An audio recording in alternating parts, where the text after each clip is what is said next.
Muy buenos días amigos, soy Jorge Flores y el día de hoy les voy a explicar por qué razón está perfectamente habilitado un ciudadano peruano para hablar de fraude. Nos han estado haciendo llegar algunos comentarios en los que dicen de que hay que tener mucho cuidado con mencionar la palabra fraude porque hay que ser responsable, porque hay una presunción de inocencia, entonces no podemos con ligereza estar expresándonos en términos de fraude, de delito, etc. En este video lo que voy a explicar es que no solamente tenemos todo el derecho de hablar de fraude, sino que es nuestro deber fiscalizar y que es lo más técnico que puede haber el hablar de fraude. Correcto, vamos a pasar a la pizarra para explicar este concepto. Primero que nada, tenemos que centrarnos en la idea de control interno y procesos. El Estado peruano realiza sus actividades siguiendo procesos, como lo es, por ejemplo, el proceso electoral. Producto de estos procesos se dan resultados que vienen a ser bienes o servicios que el Estado da. Un proceso es un conjunto de actividades secuenciadas y organizadas para dar por resultado un producto, que como ya dijimos puede ser un bien o un servicio. Cada etapa del proceso, o sea, cada actividad está a cargo de una persona responsable. Aquí ya le pusimos a cada uno su membrete de responsable, pero además de los responsables por cada actividad, hay un responsable global por todo el proceso, que vendría a ser el administrador, que también es un responsable, pero de todo, de que todo funcione bien. Adicional a ello, tenemos a un supervisor, ¿correcto? Que va a verificar el cumplimiento de los parámetros, normas que regulan este proceso por parte del administrador y sus subordinados. Este administrador del proceso va a cumplir todas las funciones que corresponden a la administración. Y aquí vamos a ver que nos define la administración con 4 subactividades: el planeamiento, la organización, la dirección y el control. Vamos a subrayarlo aquí. Control. Es decir, que este señor administrador responsable de todo el proceso no solamente va a planificar cómo va a desarrollar el proceso, también lo va a organizar, es decir, va a establecer los procedimientos internos, las personas responsables de cada actividad y también va a dirigirlo y además va a hacer control. En la parte del control, que es su responsabilidad, vamos a tener lo que se llama el control interno. El control interno son todas las decisiones que se toman para asegurarse un buen resultado. Como parte de su labor de control, lo que tiene que hacer este administrador es identificar riesgos. Los riesgos son todo aquello que pone en peligro el cumplimiento de la meta. Y va a tener que identificar riesgos en esta actividad, en esta actividad, en esta actividad, en todas las actividades tiene que identificar los riesgos, porque absolutamente toda actividad humana tiene riesgos. Y los riesgos pueden ser de 2 tipos. Riesgo puede ser el riesgo inherente y el riesgo de fraude. El riesgo inherente es, como su nombre lo dice, el inherente a la actividad. Por ejemplo, si yo voy a hacer comida, el riesgo inherente es que se me malogre la comida. Es inherente a la actividad. O que si yo voy a cocinar, que se me queme la comida, se me incendie el restaurante, por ejemplo. Si yo voy a hacer transporte, el riesgo inherente es que choque. o que me pongan multas. Son inherentes a la actividad. No tiene nada que ver los riesgos inherentes con la voluntad dolosa. Son por lo general culposos. Por eso lo he graficado con verde. Y los riesgos de fraude son justamente aquellos que tienen que ver con la mala intención de las personas. O sea, el dolo, el delito.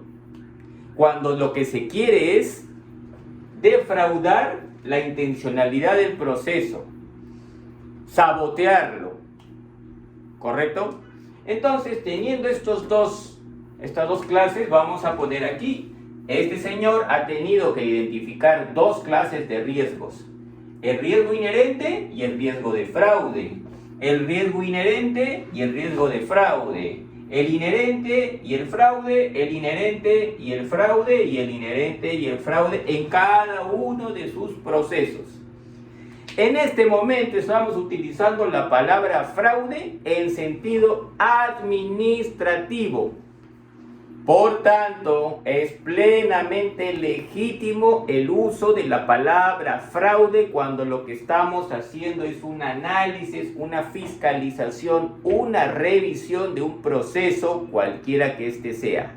Ahora vamos a llevar esta idea general de lo que es un proceso, de lo que es un riesgo, un fraude, un control interno, al específico tema del proceso electoral. Aquí tenemos el proceso, las elecciones del 12 de abril de 2026.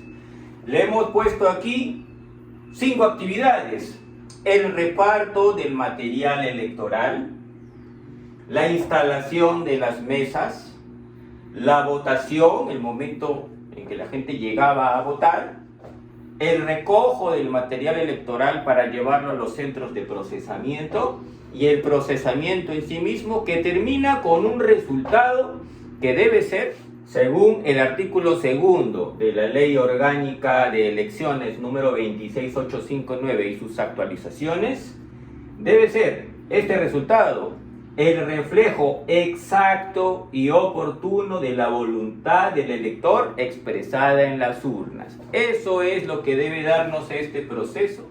Bueno, también tenemos ya aquí que el responsable administrador de todo el proceso es la entidad OMPE, Oficina Nacional de Procesos Electorales, y el supervisor de la actividad de la OMPE va a ser el Jurado Nacional de Elecciones. Entonces, por ejemplo, para la función de reparto, la actividad de reparto, la OMPE ha tenido que identificar los riesgos que pueden haber tanto inherentes como de fraude en esta etapa del reparto y haber tomado medidas de control que mitiguen este riesgo. Lo mismo en la instalación, en la votación, en el recojo y en el procesamiento. Por ejemplo, en el tema del reparto, un riesgo inherente sería que no lleguen a tiempo el material electoral. ¿Qué medidas adoptó para eso? ¿Y cuál sería el riesgo de fraude en esta primera etapa? Que deliberadamente no lleguen a tiempo para forzar un retraso en la instalación. Pasemos a la etapa de instalación.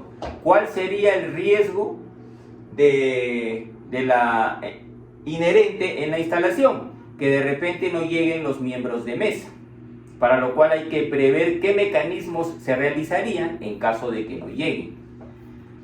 Y el riesgo de fraude en que deliberadamente no se abran la mesa, cosas que por ahí se están denunciando, ¿no? Que a pesar de que estaba todo el material listo, no se abría en determinado colegio.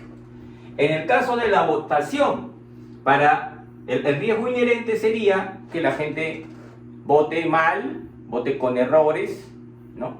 A pesar de la información que se le dio. Por lo tanto, hay que tomar medidas para que la gente aprenda a votar. Y el riesgo de fraude sería, por ejemplo, que los miembros de mesa manipulen, adulteren. En el caso del recojo sería, por ejemplo, que el material electoral se pierda, ¿no? Y en el caso ese es el riesgo inherente, y en el caso del riesgo de fraude sería de que lo pierdan adrede. En el caso del procesamiento, sería de que haya problemas con el sistema, que no permitan contabilizar bien, que se caiga el sistema. Ese sería el riesgo inherente. Y el riesgo de fraude, ¿cuál sería? De que deliberadamente se manipulen, se modifiquen los resultados en esa etapa. Todas esas posibilidades debieron ser pensadas, evaluadas y mitigadas con algún mecanismo específico por la OMPE, y debieron ser supervisadas por el Jurado Nacional, para que el resultado sea como se espera, que sea el reflejo exacto y oportuno de la voluntad del elector expresada en las urnas. Finalmente, hay dos riesgos más. El riesgo de control, que opera sobre el responsable administrador, que tenía que establecer los controles necesarios para mitigar los riesgos, y el riesgo de detección, que opera sobre el supervisor, en este caso sobre el jurado, por el cual los mecanismos que utiliza para supervisar no detecten los fraudes o los riesgos inherentes.